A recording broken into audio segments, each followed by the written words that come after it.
Good morning dear students. एक बार फिर से आप सभी का स्वागत है गायत्री कॉलेज के ऑनलाइन प्लेटफॉर्म पर। आज के क्लास में हम एक इम्पोर्टेंट टॉपिक डिस्कस करने जा रहे हैं बीएससी फाइनल ईयर मैथमेटिक्स के सेकंड पेपर कॉम्प्लेक्स एनालिसिस की थ्योरम्स, जिसका नाम है ल्यूवेल थ्योरम्स। ठीक है, इसका स्टेटमेंट यह है कि यदि कोई फंक्शन किसी भी रीजन के अंतर्गत z के सभी मानों के लिए यदि वो विश्लेषिक फलन हो, if a function f of z is analytic for all finite values of z, वो z की सभी परिमित मानों के लिए यदि विश्लेषिक फलन है और एक f of z फंक्शन है वो बाउंडेड हो and it is bounded, then अपन को ये बताना है कि उस केस में जो फंक्शन f of z होगा वो कांस्टेंट होता है। ठीक है, अब देखिए, मान लीजिए अपन कोई रीजन ले लेते हैं आपके पास में। मैं सबसे पहले आपको एक बात बता देता हूं, उसने कहा है कि f of z है वो बाउंडेड है। ठीक है, तो अपन यहां पर इसके सॉल्यूशन या प्रूफ की बात करें यदि, तो देखिए, सिंस पहले तो ये लिखा हुआ है कि जो f of z है, f of z is analytic for all finite values of z, all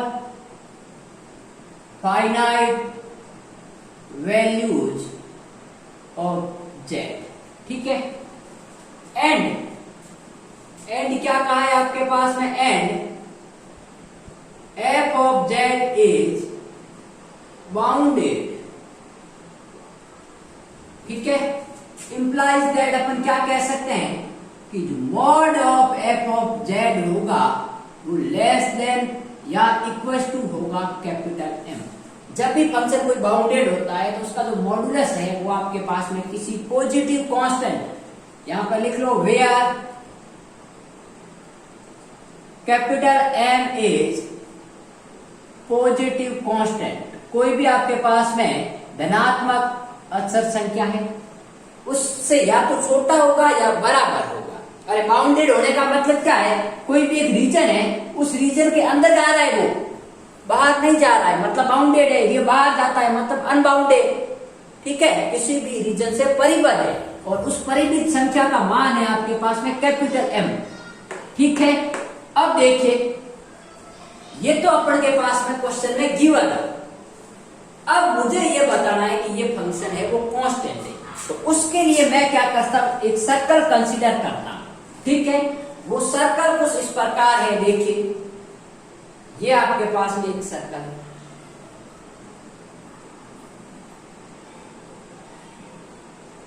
ठीक है, जिसकी रेडियस है वो वेरी लार्ज है, आपके पास में इनफाइनाइट की तरफ टेंस कर रही है। मैं ऐसा सर्कल कंसीडर कर रहा हूं जिसकी जो रेडियस है, ठीक है, ऐसे मान सकते हो आप या फिर इस प्रकार मान सकते हो।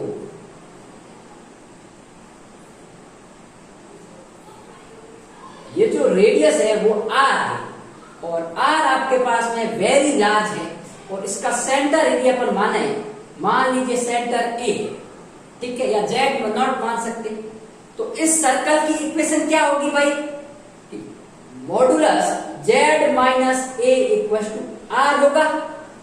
ठीक है, ये भी रेडियस r है और ये भी आपके पास में रेडियस r है। अब ये आपके पास में एक क्लोज्ड कर्व जो कि सर्कल। ठीक है, तो मैं यहां लिखता हूं आपके पास में, देखिए चलो अपन यही लिख लेते हैं, consider a circle C such that mod of z minus a equals to r। a centre है और r रेडियस है, where r is very large। अपन क्या लिख रहे हैं कि where r is very large, बहुत ही आपके पास में बड़ा है, लगभग इनफाइनाइट की तरह टेंस कर रहा है। अब मेरी बात,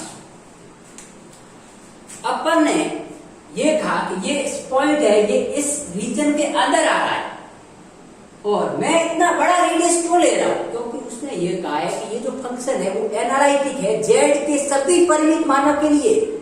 सभी परिमित मान मतलब आपके पास में इनफाइनाइट से जस्ट कम वाली वैल्यू जेड की वो सभी इसके अंदर आएगी, और उन सभी वैल्यूज के लिए जो फंक्शन एफ ऑफ जेड है वो विश्लेषिक है, मतलब परिभाषित हो रहा है।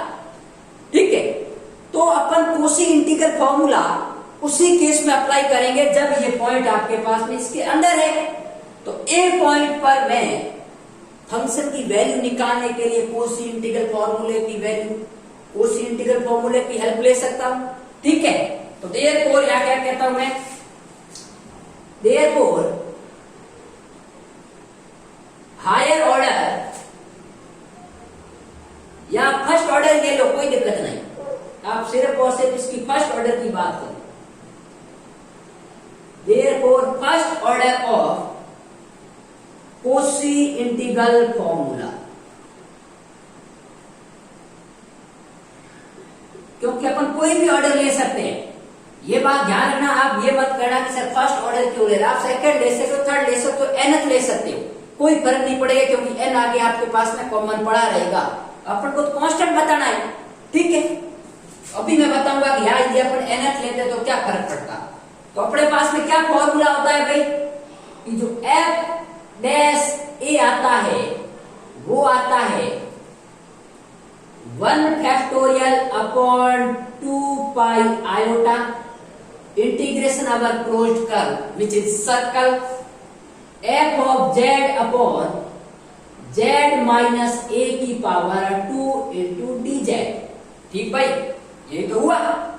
अरे भाई ये इधर जाएगा तो 2 पाई आयोटा पर 1 फैक्टोरियल होता है, उधर आएगा ये, क्योंकि nth डेरिवेटिव जब यहाँ n प्लस 1 होता है तो यहाँ n फैक्टोरियल आता है, और यहाँ पर भी n आता है, nth डेरिवेटिव लगाते हैं। मैंने फर्स्ट ऑर्डर आपके पास में लगाया, यहाँ देखो फर्स्ट ऑर्डर डेरिवेटिव, एक बात मैंने मिस, डेरिवेटिव यहाँ लिख लो। ठीक है, यहाँ पर आपके पास में लिख लो derivative, first order derivative of Cauchy integral formula, मैं डेरिवेटिव यूज कर रहा हूं। ठीक है, वैसे आपको एक फॉर्मूला पता ही है।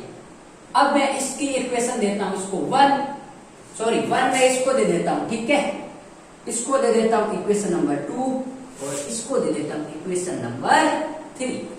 अब मेरी बात सुनिए, यदि मैं इसका मॉडुलस ले लूं, क्योंकि मुझे ये दिया हुआ है कि ये बाउंडेड है तो मुझे मॉडुलस लेना पड़ेगा, तो on taking modulus of the side, ठीक है, तो मैं क्या लिख सकता हूं, देखिए मॉड ऑफ एफ डैश ए। ठीक है, वो अब मेरी बात सुनो, क्या आएगा, वो आपके पास में आएगा मॉड ऑफ 1 फैक्टोरियल का मान 1 नहीं होता है, तो 1 upon 2 pi iota integration over closed curve F of Z upon Z minus A का होल स्क्वायर नीचे।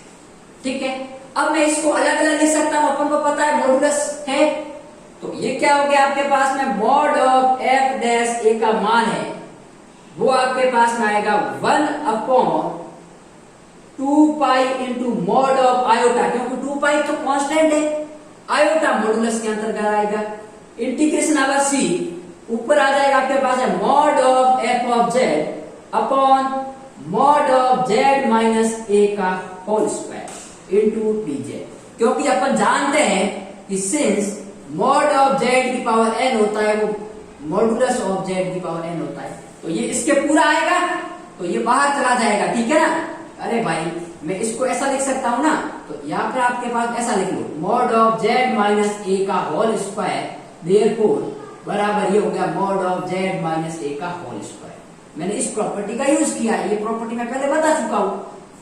ठीक है, अब मेरी बात सुनो, मैं यहां से आपको 2-3 हिंट बता देता हूं कि क्या कंक्लूजन अपन को लेके चलना। ठीक है, अब बात सुनिए, पहले तो अपन देखेंगे कि मॉड ऑफ आयोटा क्या होता है। ठीक है, तो मैं जनरल यहां समझा दूंगा आपको, पहले समझा देता हूं फिर मिटा दूंगा, आप पहले नोट कर लीजिए। ठीक है, अब मेरी बात सुनो, या फिर पहले इसको अलग कर लेते हैं। मॉड ऑफ आयोटा मैं इसको ऐसा लिख सकता हूं, क्या मॉड ऑफ 0 प्लस आयोटा। अब आपको पता है कि mod of x plus iota y क्या होता है भाई, अरे भाई mod of x plus iota y होता है square root of x square plus y square. तो यहाँ पर मॉड ऑफ आयोटा तो मॉड ऑफ 0 प्लस आयोटा लिख सकता हूं। तो x का कोफिशिएंट क्या है आपके पास में, x की जगह 0 है तो 0 का स्क्वायर, आयोटा का कोफिशिएंट 1 तो 1 का स्क्वायर, तो ये हो गया 1। तो मॉड ऑफ आयोटा का मान होगा 1। ठीक है, तो ये मैं कंसेप्ट यहाँ यूज करूंगा। तो ये मैंने समझा लिया है, अब मैं साइड में इसको लिख लेता हूं, ठीक है, ताकि मैं इसको यहां पर यूज करूंगा। अब बात सुनिए आगे, देखिए मॉड ऑफ एफ डैश ए बराबर 1/2 पाई आयोटा का मान हो गया 1। इंटीग्रेशन अगर क्लोज कर, अब देखिए modulus of F of Z, अब मैं इनइक्वालिटी ये भी यूज करूं तो mod of F of Z का मान या तो एम के बराबर है या उससे छोटा है। तो जब आपके पास में यहां पर भी एफ ऑफ जेड है तब ये वैल्यू एफ डैश ए के मॉडुलस के बराबर है। यदि मैं इसकी जगह एम रखूंगा तो ये वैल्यू क्या होगी, इससे बड़ी हो जाएगी इससे, ठीक है, या बराबर होगी। तो इसकी जगह इनइक्वालिटी आएगी कि नहीं आएगी? अरे भाई जब एफ ऑफ जेड है तब ये बराबर है, लेकिन m है वो एफ ऑफ जेड से क्या है, बड़ा है। तो जब मैं एफ ऑफ जेड की जगह m लिखूंगा तो ये वैल्यू या तो बड़ी आएगी या इससे क्या हो जाएगी, बड़ी हो जाएगी। तो इसकी जगह मैं लिख सकता हूं capital M upon mod of Z minus A. अब mod of Z minus A, अभी मैंने कहा कि सर्कल अपन ने कंसीडर किया है, mod of Z minus A R है, तो mod of Z minus A का होल स्क्वायर क्या होगा, आर स्क्वायर हो जाएगा। और ये हो जाएगा आपके पास में, सॉरी यहां पर भी मॉडुलस आएगा, मॉडुलस ऑफ डीजेड, ठीक है। तो ये हो गया आपके पास में मॉड ऑफ डीजेड। अब बात सुनिए, यहां लिख लेना सिंस मॉड ऑफ आयोटा बराबर मॉड ऑफ 0 प्लस आयोटा बराबर स्क्वायर रूट ऑफ 0 का स्क्वायर प्लस 1 का स्क्वायर बराबर 1। अब मेरी बात सुनो, यहां पर आपके पास ध्यान रखना, आप एक स्टेप बढ़ा सकते हो। पहले क्या लिखोगे, पहले स्टेप ये लिखोगे mod of Z minus A का होल स्क्वायर, फिर स्क्वायर को बाहर निकालना, ताकि आपको ये कंसेप्ट यहां लिखने की जरूरत नहीं पड़े। अब बात सुनिए, यहां तक समझ में आ गया? तो अब आगे अपन ध्यान देते हैं कि m कांस्टेंट है, आर स्क्वायर क्या है, रेडियस है जो कि बहुत ही बड़ी है, कांस्टेंट है, बाहर निकाल देते हैं, ठीक है। F dash A is less than equal to capital M upon 2 pi R square integration अगर क्लोज करो मॉड ऑफ डीजेड। अब आप सुनिए, इसका इंटीग्रेशन कैसे किया जाए, ये अपने सामने एक नई प्रॉब्लम खड़ी हो गई, ठीक है। तो करेंगे, कुछ न कुछ तरीका होगा।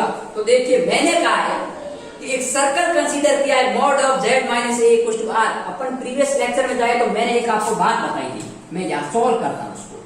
Since mod of Z minus A equal to R है, तो implies that Z minus A equal to आपके पास में आर इंटू ई की पावर आयोटा थीटा होगा कि नहीं होगा?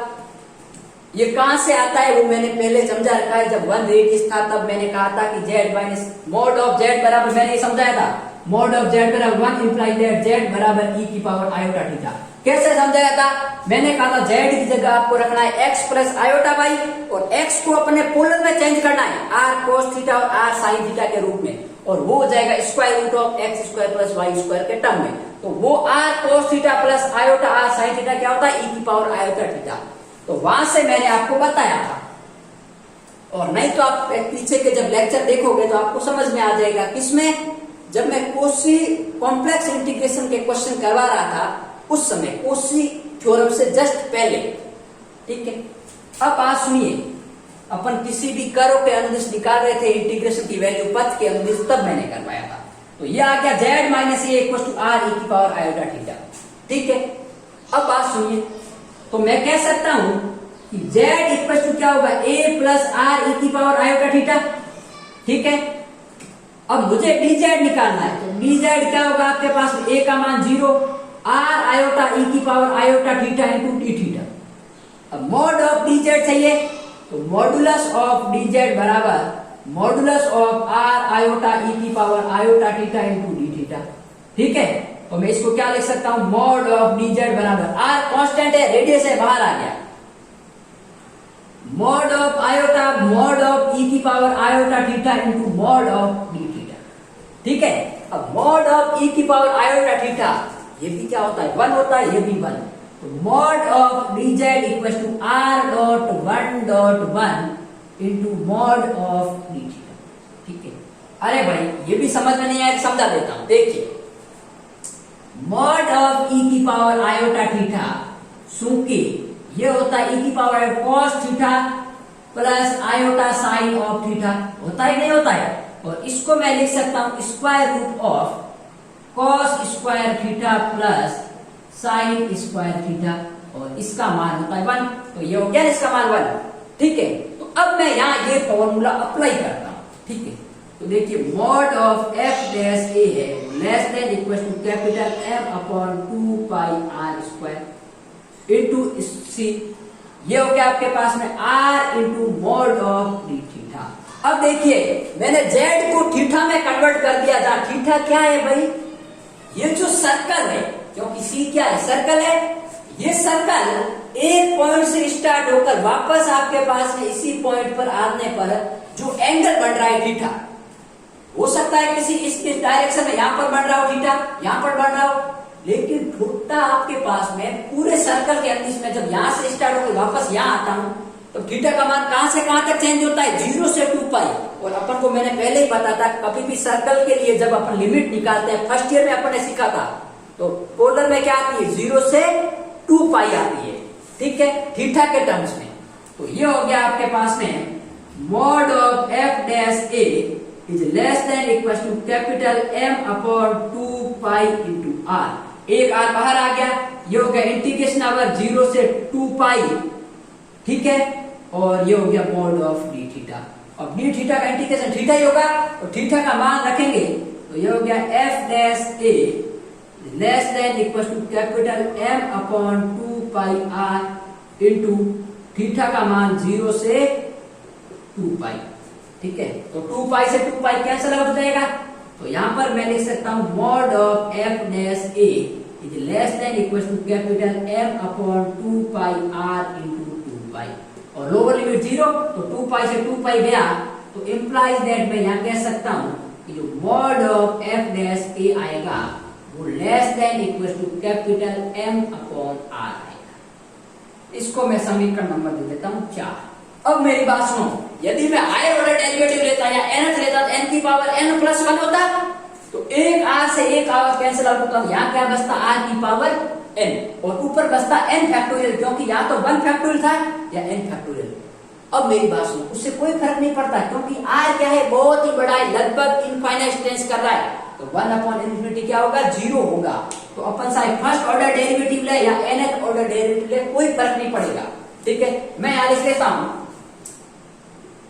since r is very large, so taking r tends to infinite, अपन ले रहे हैं। ठीक है। तो अपने पास में क्या होगा, देखिए mod of F dash A है less than equal to capital M upon infinity बराबर 0, imply that mod of F dash A का मान है वो 0 आ गया। ये अपन ने एक नया प्रोसीजर प्राप्त कर लिया। अब बात सुनिए, मॉड ऑफ एफ डैश ए 0 है, तो एफ डैश ए का मान भी 0 होगा 100%। अब देखिए, ठीक है, तो since a is any arbitrary point, a is any arbitrary point, ठीक है, a is any arbitrary point, therefore for all finite value of z,